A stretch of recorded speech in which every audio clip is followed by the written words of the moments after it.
In the series of important questions for board examination, today we will discuss short answer type questions of the chapter Nelson Mandela Long Walk to Freedom for class 10. So students ये कुछ important questions हैं and I hope कि अगर आप लोग ये questions सिर्फ पढ़ लेंगे तो आपका ये चैप्टर बहुत अच्छे से तैयार हो जाएगा। And before proceeding I want to give you a reminder कि अगर अभी तक आप लोगों ने अ लेटर टू गॉड के शॉर्ट और लॉन्ग क्वेश्चंस नहीं देखे हैं तो वीडियो चैनल पे अपलोड हो चुका है। I will link up all the videos in the description box, तो आप लोग वहां से चेकआउट कर लीजिएगा। तो आइए स्टार्ट करते हैं। क्वेश्चन है, who was Nelson Mandela? Nelson Mandela कौन थे? Why did he fight with the white rulers of his country? और अपने देश के वाइट रूलर्स यानी कि श्वेत शासकों से उन्होंने युद्ध क्यों किया? So the answer is Nelson Mandela was the first black president of South Africa.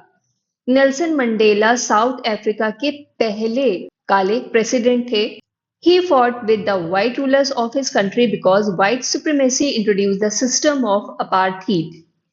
उन्होंने व्हाइट रूलर से युद्ध किया था क्योंकि जो व्हाइट सुप्रीमेसी थी, मतलब कि जो गोरेलों की सर्वश्रेष्ठता थी, इसकी वजह से अपार्थेड यानी कि रंग भेद की नीति का प्रारंभ हुआ था and made life a living hello for the black population.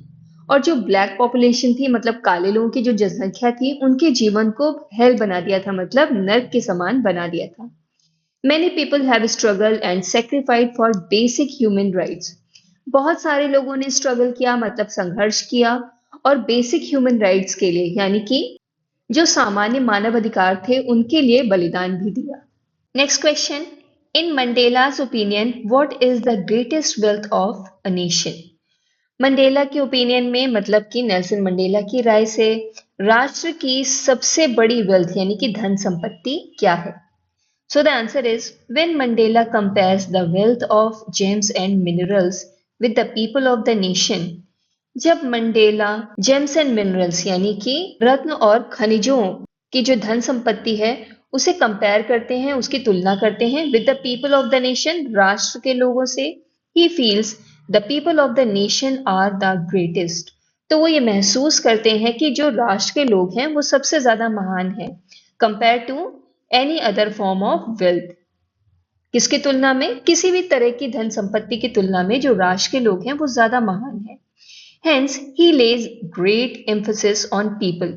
अतः वो लोगों पर बहुत ज्यादा एम्फोसिस करते हैं यानी कि बल डालते हैं and their power to change the system and bring in something good.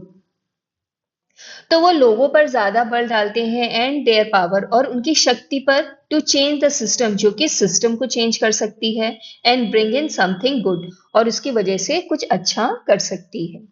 Next question, who according to Mandela is not free?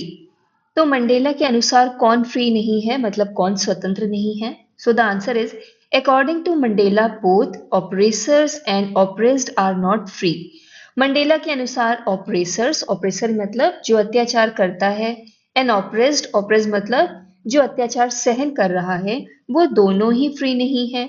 Mandela always thought that both oppressor and the oppressed are deprived of their humanity. Deprived मतलब होता है किसी चीज से वंचित कर देना, दूर कर दिया जाना, एंड ह्यूमैनिटी यानी कि मानवता। तो मंडेला हमेशा से ये सोचते थे कि जो ऑपरेसर एंड ऑपरेस्ड हैं, इन दोनों को ही मानवता से वंचित कर दिया गया है। According to him the oppressor is a prisoner of hatred, कि जो ऑपरेसर है मतलब जो अत्याचार करता है वो घृणा का बंदी है, यानी घृणा ने उसे बंदी बना लिया है। And he is locked behind the bar of prejudice and narrow mindedness, और वो प्रिजुडिस मतलब कि जो पूर्वाग्रह है, और नैरो माइंडेडनेस यानी कि संकीर्ण विचारधारा या छोटी मानसिकता की सलाखों के पीछे वो बंद है। So both of them need to be liberated, तो दोनों को ही लिबरेटेड यानी कि स्वतंत्र होने की आवश्यकता है।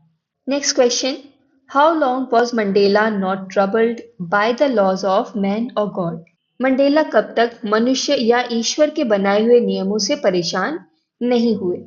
So the answer is as long as Mandela listen to his father, कि जब तक मंडेला अपने पिता की बात सुनते रहे, and abided by the customs of his tribe, tribe मतलब कि कबीला या जनजाति, और जब तक वो अपनी जनजाति के कस्टम्स को यानी रीति रिवाजों का पालन करते रहे, he was not troubled by the laws of man और गॉड, तब तक वो मनुष्य या भगवान के द्वारा बनाए हुए नियमों से परेशान नहीं हुए। He believed that he was born free in every way that he could knew. उनका मानना था या वो विश्वास करते थे कि वो हर मायनों में पैदा ही स्वतंत्र हुए हैं। Next and last question of this session. Who is a brave man according to Mr. Mandela? तो मिस्टर मंडेला के अनुसार कौन व्यक्ति है जो ब्रेव है, बहादुर है? So the answer is, according to Mr. Mandela, a brave man is someone who conquer his fear. Mister Mandela के अनुसार वो व्यक्ति बहादुर है जिसने अपने फियर पर यानी कि अपने भय पर जीत प्राप्त कर ली है। कॉन्क्योर कर लेना मतलब जीत लेना। Courage is not the absence of fear. Courage यानी कि साहस का मतलब भय की अनुपस्थिति नहीं है, बट ट्रम्प ओवर इट, बल्कि उस पर विजय प्राप्त कर लेना है। सो स्टूडेंट्स, ये आपके कुछ शॉर्ट आंसर्स थे। ये आपके पुराने बोर्ड एग्जाम को स्टडी करके ही मैंने इंक्लूड किए हैं। ये आपके बोर्ड एग्जाम के लिए काफी इंपॉर्टेंट है। इसे एक दो बार आप लोग अच्छे से पढ़िएगा और इसे लर्न कीजिएगा। And if you have any doubt और any query, do write in the comment section. And also I want to request you कि अगर अभी तक आप लोगों ने चैनल को सब्सक्राइब नहीं किया है तो डू सब्सक्राइब द चैनल, क्योंकि अब आपके बोर्ड एग्जाम से रिलेटेड जितना भी इंपॉर्टेंट स्टडी मटेरियल है वो रेगुलरली चैनल पे अपलोड होता रहेगा। तो चलिए बहुत जल्दी मिलते हैं नेक्स्ट वीडियो में। Thank you so much for watching my video.